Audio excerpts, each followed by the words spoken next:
Hello, my dear children. Very good morning. You're most welcome in class 11th accountancy. Today, the topic for the sake of you, books of original entry, cash book. One of the book that is used in business, cash book, कैसे cash book और सारी books का art book और सब्सिडायरीज book हैं, उनका उद्गम कैसे हुआ, ये छोटा सा प्रकाश हम डालेंगे, थोड़ा सा इस पर ध्यान दें. Now dear children, in small shape and size of the business, each and every transaction can be recorded in one book that is called journal. But when the business becomes so large, it is not possible to enter all the transactions in one book. That will become thick. अगर जो व्यवसाय बेटा बड़ा हो जाए, बड़े लंबे पैमाने पर आपका व्यवसाय बढ़ता जाए, तो संभव नहीं है कि सारे ट्रांजैक्शन को एक ही बुक में रिकॉर्ड किया जाए. तो इस वजह से जो बुक्स सहायक बहियां जिसे कहा जाता है, जो बुक्स जर्नल की सहायक बहियों के रूप में यूज की जाती हैं, प्रयोग में लाई जाती हैं, they are called the subsidiaries book. Other book, journal books, cash book, तमाम तरह की जर्नल बुक्स का उद्गम हुआ. अब इसका फायदा क्या है, क्यों इस तरह से हुआ, ये हम बताना चाहेंगे. जिसमें आपका cash book one of the book, cash book का पदार्पण हुआ, इसका उद्गम हुआ.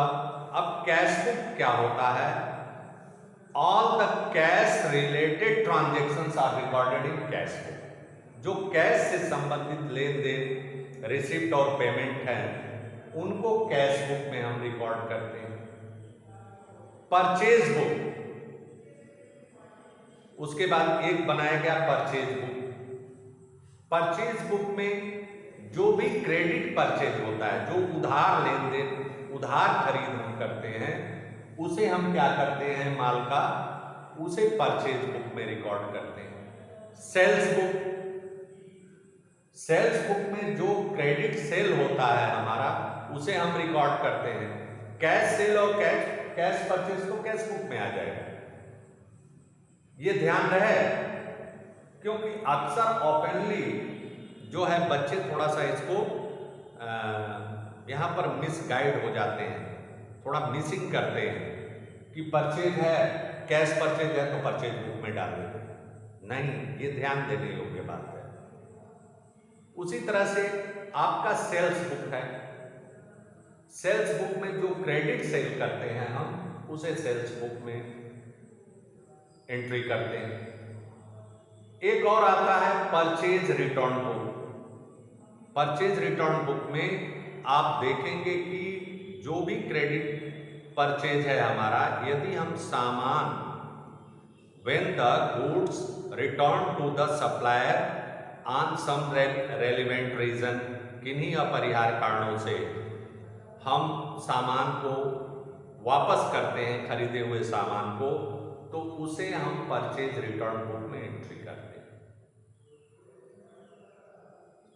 Sales return book, sales return book में जो हमारा क्रेडिट सेल है, जिसको हमने बेचा हुआ है माल, अगर जो वहां से माल वापस आता है, when the goods are returned by the customer to whom the goods have been sold, तो उसको हम क्या करते हैं, सेल्स रिटर्न बुक में एंट्री करते हैं. Bills receivable book, bills payable book, bill transaction हम आपको बताएंगे। ये रिटेन इंस्ट्रूमेंट होता है, एक तरह का ऑर्डर होता है कि जिसके ऊपर क्रेडिट ट्रांजैक्शन के लिए तो कितनी बिल्स रिसीवेबल हैं, बिल्स रिसीवेबल बुक में, बिल्स पेबल बुक में। उसके बाद जर्नल प्रॉपर है आपका, परचेज बुक हो गया, सेल्स बुक 4 2 6। इसके बाद तमाम तरह की जो सहायक बरियां हैं उनका हम एंट्री करते हैं।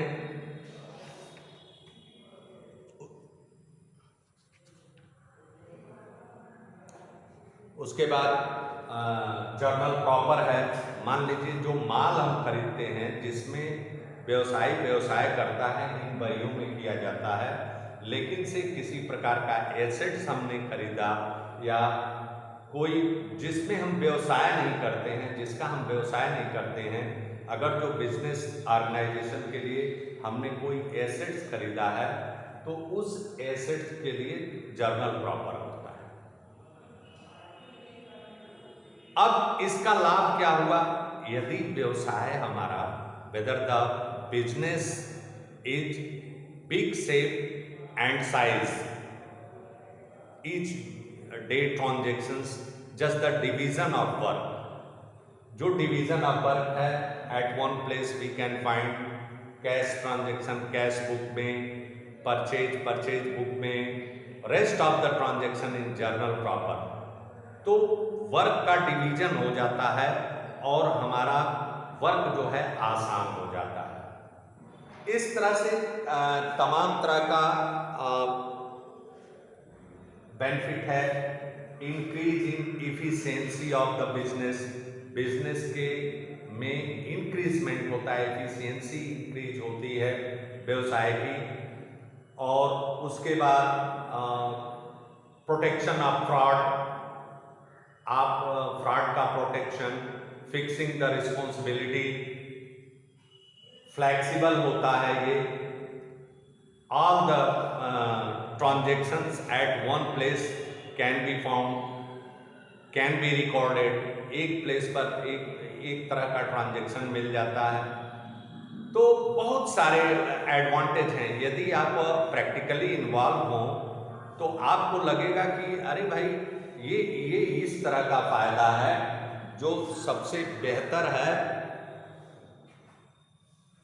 और full information of transaction at one place we can find, सारा ट्रांजेक्शन का आप एक स्थान पर पा सकते हैं। अब आज हम आपको फॉर्मेट कैश बुक का बताएंगे। कैश बुक में कैसे एंट्री की जाती है। कैश बुक 3 तरह की होती है बेटा, single column cash book, double column cash book, triple column cash book.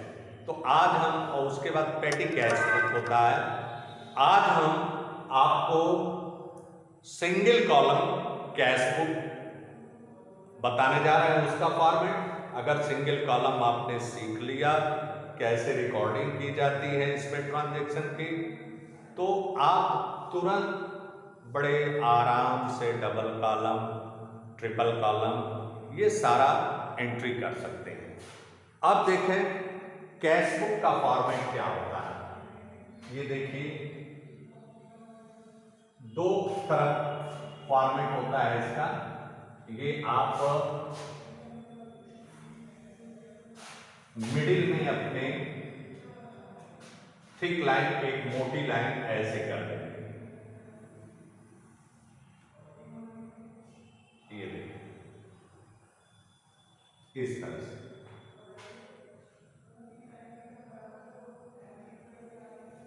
ये सिंगल कॉलम, अब एक कॉलम ये आ गया और एक column,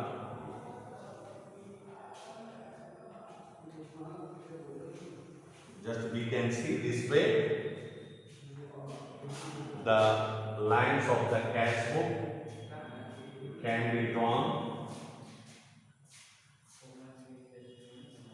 Now see over here,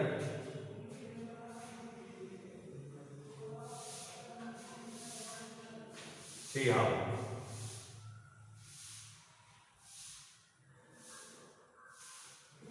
Here we can write date. This one is the debit column, and that is what comes in debit journal book है. तो receipts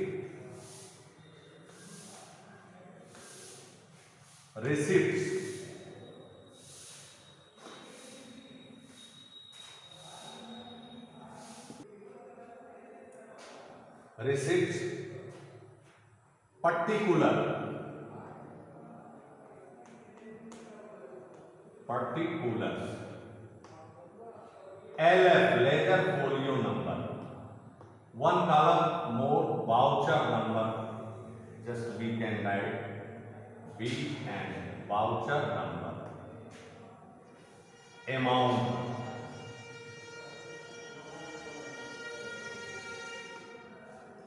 date in right hand side,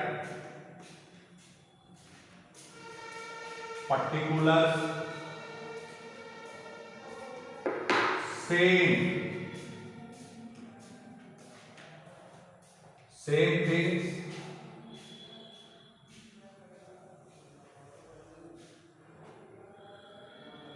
voucher number, ledger folio number, amount, credit, that is called payment column. अब जैसा कि ये format आप देख रहे हैं, as you are watching the format, you can dissolve the fact. This column means left hand side, just the receipt column.